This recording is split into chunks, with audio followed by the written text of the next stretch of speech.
Good morning. कक्षा 7 पाठ 8 प्राकृतिक प्रदेश व जनजीवन विषुवत रेखीय प्रदेशों के जनजीवन के बारे में और वहाँ के बारे में हम पढ़ेंगे। हम जिस परिवेश में रहते हैं वहाँ चारों ओर तरह तरह की वनस्पतियाँ, जीव जंतु, मिट्टी, जलवायु पाई जाती हैं। ये सभी हमें प्रकृति से प्राप्त होते हैं। हम जानते हैं कि अपने देश में पर्याप्त प्राकृतिक विविधताएं पाई जाती हैं।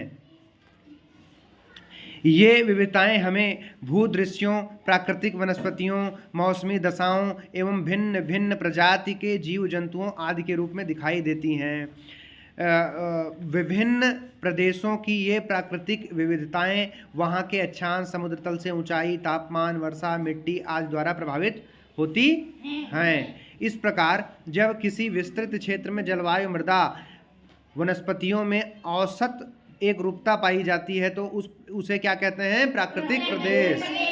किसी प्राकृतिक प्रदेश में पर्यावरणीय भिन्नताएं बहुत कम होती हैं, जबकि दो अलग अलग प्राकृतिक प्रदेशों में ये भिन्नताएं बहुत अधिक पाई जाती हैं। प्राकृतिक प्रदेशों को विभाजित करने का मुख्य आधार वहाँ की जलवायु होता है, क्योंकि जलवायु ही किसी प्राकृतिक प्रदेश को की मृदा, वनस्पतियों, जीव जंतुओं एवं मानव जनजीवन को सबसे अधिक प्रभावित करती है। आइए इनके विषय में जानें। पृथ्वी को विभिन्न ताप कटिबंधों में बांटा गया है। ये ताप कटिबंध जलवायु को प्रभावित करते हैं। इस प्रकार पृथ्वी पर विभिन्न प्रकार की जलवायु पाई जाती है। जलवायु की इस विविधता के आधार पर विश्व को निम्नलिखित प्राकृतिक प्रदेशों में बांटा गया है। पहला उष्णकटिबंधीय प्रदेश, जिसे ट्रॉपिकल जोन भी कहा जाता है। इसके अंतर्गत विषुवत रेखीय प्रदेश व सवाना प्रदेश आता है, मानसूनी प्रदेश आता है, मरुस्थलीय प्रदेश आता है। दूसरा शीतोष्ण कटिबंधीय प्रदेश, टेम्परेट जोन होता है।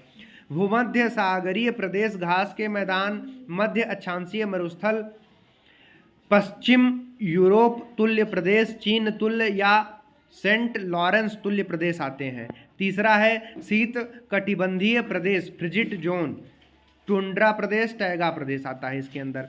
ठीक है, अब इसके अंदर जो ये आपको गोला दिख रहा है मैप वाला, पीछे आपने देखा होगा गोला मैप का, हाँ, उसके अंदर आप देखिए तो एकदम बीचों बीच 0 डिग्री के पास जो विषुवत वृत्त है उष्णकटिबंधीय, हरा वाला जो रंग है उसको क्या बोलते हैं? उष्णकटिबंधीय। और जो लाल वाला है वो क्या बोलते हैं? ऊपर वाले को उत्तरी ध्रुव, नीचे वाले को दक्षिणी ध्रुव की तरफ जो है। तो उत्तरीय शीतोष्ण कटिबंधी, दक्षिणी शीतोष्ण कटिबंधी नीचे वाले को बोलते हैं। और एकदम सबसे ऊपर जो नीला सफेद वाले में है उसको क्या बोलते हैं? उत्तरीय शीत कटिबंध, दक्षिण शीत कटिबंध। इसका डिवीजन कैसे होता है? 0 डिग्री से लेकर के 23.5 डिग्री उत्तर, 23.5 डिग्री दक्षिण, दोनों के बीच में जो हरा है उसको बोलते हैं कर्क रेखा, और मकर रेखा के बीच के क्षेत्र को क्या बोलते हैं हम लोग? उष्ण कटिबंधी बोलते हैं। और कर्क रेखा और 23.5 डिग्री उत्तर से 66.5 डिग्री उत्तर के बीच को क्या बोलते हैं? उत्तरी शीतोष्ण कटिबंधी। और 23.5 डिग्री दक्षिण से 66.5 डिग्री दक्षिण को क्या बोलते हैं? दक्षिण शीतोष्ण कटिबंध। और उसके बाद 66.5 डिग्री उत्तर से लेकर के एकदम नॉर्थ पोल तक को क्या बोलते हैं? उत्तरी ध्रुव तक को उत्तरी शीत कटिबंध।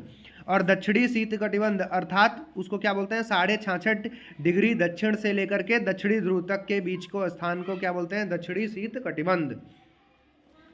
अब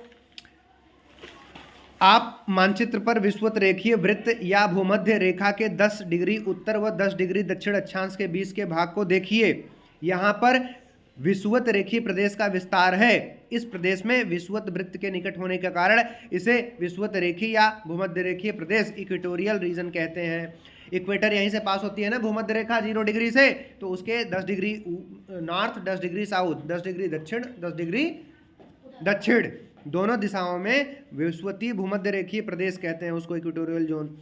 इस प्रदेश का विस्तार दक्षिणी अमेरिका की अमेजन घाटी व उत्तरी पश्चिमी तट, अफ्रीका की कॉन्गो घाटी, गिनी तट व पूर्वी तट और एशिया के पूर्वी द्वीप समूह क्षेत्रों में है। एटलस देखकर आप उन देशों का नाम अपनी अभ्यास पुस्तिका पर लिख सकते हैं जहां विषुवत रेखीय प्रदेश पाए जाते हैं। अब आपको जलवायु क्लाइमेट के बारे में हम देखते हैं। मौसम और क्लाइमेट में केवल समय का अंतर होता है। मौसम दिन प्रतिदिन में बदलता रहता है, क्लाइमेट बहुत दिनों में जो बदलता है उसको हम जलवायु कहते हैं। विषुवत रेखीय प्रदेश में तापमान पूरे वर्ष अधिक और एक समान रहता है। इस क्षेत्र में वर्षा भी खूब होती है। यहाँ सुबह मौसम साफ रहता है व अच्छी धूप होती है और दोपहर बाद प्रतिदिन मतलब रोज तेज वर्षा होती है। इस क्षेत्र में वायु शांत रहती है और अधिक ताप व नमी के कारण उमस होती है। ठीक है, इस प्रकार की जलवायु मानव के लिए अस्वास्थ्यकर एवं कष्टदायक है। अब आप क्या विचार कर सकते हैं, सोचिए एक बार, यदि आपके क्षेत्र में प्रतिदिन वर्षा हो, खूब गर्मी हो, तो आपको कैसा लगेगा। रोज यहाँ बारिश हो, रोज गर्मी भी पड़े खूब, तो इससे क्या होगा, आपको क्या होगा बताइए। अधिक वर्षा और अधिक तापमान वाले इस क्षेत्र में किस प्रकार की वनस्पति होती होगी। हमेशा हरा हरा होता होगा क्योंकि रोज बारिश हो जा रही है। यहाँ किसी प्रकार के जीव जंतु कैसे कैसे रहते होंगे, मानव कैसा होगा, ये सब आप कल्पना कर सकते हैं। अब हम वनस्पति के बारे में पढ़ेंगे। किसके बारे में, वेजिटेशन, वनस्पति। यहाँ पर अधिक गर्मी व वर्षा होने के कारण सदाबहार वन पाए जाते हैं। कैसे वन पाए जाते हैं, सदाबहार। सदाबहार मतलब जो हमेशा हरे हरे रहते हैं, हरे भरे रहते हैं। ये वन सदैव हरे भरे रहते हैं तथा इतने घने व ऊंचे होते हैं कि सूर्य की किरणें पृथ्वी की सतह तक नहीं पहुंच पाती हैं। यहाँ के वृक्षों के नीचे कई प्रकार की लताएं, झाड़ियाँ, घास एवं जंगली फूल आदि उगते हैं। यहाँ की लताएं वृक्षों को आपस में एक तरह लपेटे रहती हैं। हाथी जैसा शक्तिशाली जानवर भी वनों में घुसते समय घबराता है। इस क्षेत्र में रबड़, सिंकोना, रोजवुड, ताड़, महोगनी, आबनूस आदि के वृक्ष पाए जाते हैं। अब बताइए कौन किस तरीके के वृक्ष पाए जाते हैं। रबड़, सिंकोना, रोजवुड, ताड़, महोगनी, आबनूस आदि के वृक्ष पाए जाते हैं। सिंकोना वृक्ष की छाल से मलेरिया की दवा कुनैन बनाई जाती है। कुनैन किसकी दवाई है, मलेरिया की। किसकी दवाई है, मलेरिया की। और ये किसकी छाल से बनाई जाती है, सिंकोना। ये आपको किसी भी लोक सेवा आयोग के पेपर में मिल जाएगा। ISPCS के परीक्षाओं में आपको धूमधाम से ये प्रश्न मिलेगा, इसलिए यह अंडरलाइन कर लीजिए। और किस वनस्पति में कौन सा पेड़ पौधा पाया जा रहा है यह भी अंडरलाइन कर सकते हैं आप अपने आसपास पाए जाने वाले ऊंचे ऊंचे वृक्षों की सूची बना सकते हैं। अब किस तरीके के जीव जंतु यहाँ पाए जाते हैं हम उसके बारे में जानते हैं। आप जानते हैं कि विषुवत रेखीय प्रदेश में बहुत घने पेड़ पौधे पाए जाते हैं। यहाँ वनस्पतियों का भरा पूरा संसार है। इस कारण यहाँ बहुत अधिक संख्या में विविधता प्रकार के जीव जंतु मिलते हैं। यहाँ पेड़ों पर रहने वाले मैंड्रिल बंदर, चिंपैंजी, लंगूर, मकड़ा बंदर, गिलहरी बंदर, मानेड, स्लोथ, जहरीली सांप, छिपकली, मेढक, अजगर आदि पानी में रहने वाले दरियाई घोड़ा, कैमेन, मगरमच्छ, एनाकोंडा, सांप, घड़ियाल आदि एवं खुले वनों में रहने वाले जंगली भैंसे आदि, गोरिल्ला, हाथी, गोरिल्ला, गैलेपैगोस, कछुआ आदि जानवर बहुत बड़ी संख्या में, पक्षी और कीड़ मकोड़े पाए जाते हैं। ठीक है, जैसा कि आप देख सकते हैं इनके चित्र भी मिलेंगे आपको। तोते का है चित्र और मंगूज का है, मॉन्थे स्लोथ का है, गैलेपॉस कछुआ का है, गिलहरी बंदर का है और तमाम तरीकों के हैं। अब यहाँ का एनाकोंडा का भी चित्र दिया हुआ है। अब देखिए मानव जीवन, यहाँ कैसा ह्यूमन लाइफ होता है, कैसे जीवन लोग जीते हैं। आप सोच रहे होंगे कि यह क्षेत्र जो वनस्पतियों और जीवों से भरा पूरा है इसलिए यहाँ मानव का जीवन बहुत आसान और अच्छा होगा, लेकिन ऐसा नहीं है। इस क्षेत्र की नम व गर्म जलवायु स्वास्थ्य के लिए बहुत हानिकारक है। इस कारण यहाँ की जलवायु विरल और कम है।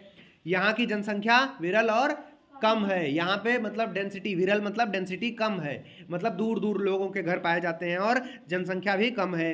ठीक है, दक्षिणी अमेरिका में अमेजन तथा अफ्रीका के जायरे नदियों की घाटियों में कुछ आदिवासी जनजातियां पाई जाती हैं, जिन्हें अमेजन घाटी में बोरो, जायरे घाटी में पिग्मी तथा मलाया में सेमांग कहते हैं। ये सारा अंडरलाइन कर लीजिए आप लोग। अमेजन घाटी में दक्षिण अमेरिका में पाई जाती है। अमेजन घाटी कहाँ पाई जाती है, दक्षिण अमेरिका में पाई जाती है। वहाँ में जो लोग रहते हैं उनको क्या कहते हैं, उन जनजातियों को बोरो जनजाति कहते हैं। जायरे घाटी में रहने वाले जो हैं वो अफ्रीका में रहते हैं। जायरे घाटी अफ्रीका में पाई जाती है और वहाँ रहने वाले लोगों को क्या कहते हैं, पिग्मी। और मलाया में जो रहते हैं उनको सेमांग कहा जाता है। ये लोग कैसे होते हैं आइए जानते हैं। ये लोग छोटे कद, काले रंग, मोटे होठ, घुंघराले बाल, चपटी नाक और छोटी आंखों वाले होते हैं। आज के वैज्ञानिक युग में यहाँ भी जीवन पद्धति प्रकृति प्रधान है।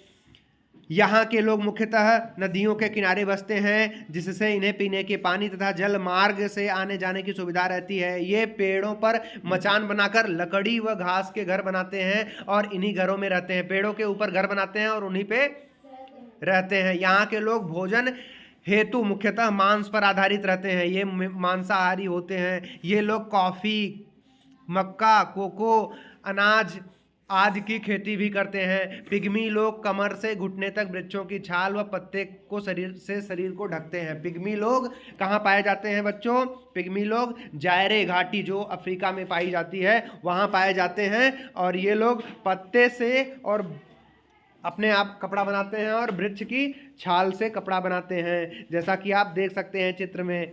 ठीक है बच्चों, अब हम जानते हैं कि अमेजोन एवं जायरे घाटी में लोगों का व्यवसाय क्या क्या होता है। शिकार करते हैं, जंगली पशुओं का शिकार करते हैं। क्यों करते हैं? मांस के लिए करते हैं। खाल व हड्डियों के लिए करते हैं। मछली क्यों पकड़ते हैं? मांस के लिए, तेल व चर्बी पाने के लिए। किन वन वस्तु इकट्ठा करते हैं? कंद मूल, फल, केला आदि खाने के लिए, लकड़ी के लट्ठे मकान बनाने के लिए, तेल वाले ताड़ के फल, जड़ी बूटी, इन वस्तुओं को बेचकर अपनी आवश्यक चीज़ें खरीदते हैं। हाथी दांत, जानवरों की छाल, जंगली रबड़ का दूध और चलती फिरती खेती करते हैं। झूम कल्टीवेशन मतलब एक बार खेती करके फिर उसको आग लगा देते हैं। जंगलों में आग लगाकर कुछ भूमि साफ कर देते हैं। साफ की गई भूमि पर खुरपी कुदाल से खेती करते हैं। 4 या 6 वर्ष बाद भूमि का उपजाऊपन कम हो जाने पर दूसरी जगह की तलाश करने लगते हैं। दूसरी जगह पर फिर भूमि साफ कर इसी प्रकार खेती करते हैं। दक्षिण पूर्वी एशियाई देशों में इंडोनेशिया का जावा द्वीप अन्य विषुवत रेखीय क्षेत्रों से भिन्न है। इस द्वीप पर लावा मिट्टी के पाए जाने तथा तकनीकी विकास के कारण यहाँ के किसान वर्षों से खेती करते चले आ रहे हैं, इसलिए यहाँ अधिक जनसंख्या है।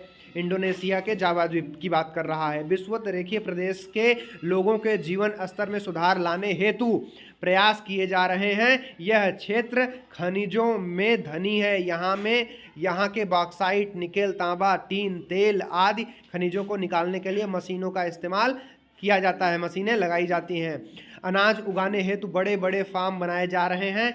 इन सब के लिए जंगलों को काटा जा रहा है, जिससे पौधों व जीवों की अनेक प्रजातियां नष्ट होती जा रही हैं। यह स्थिति पर्यावरण के लिए बहुत हानिकारक है। इसी के साथ यह चैप्टर समाप्त हुआ। बहुत अच्छा, मजा आया आप लोग को? Thank you.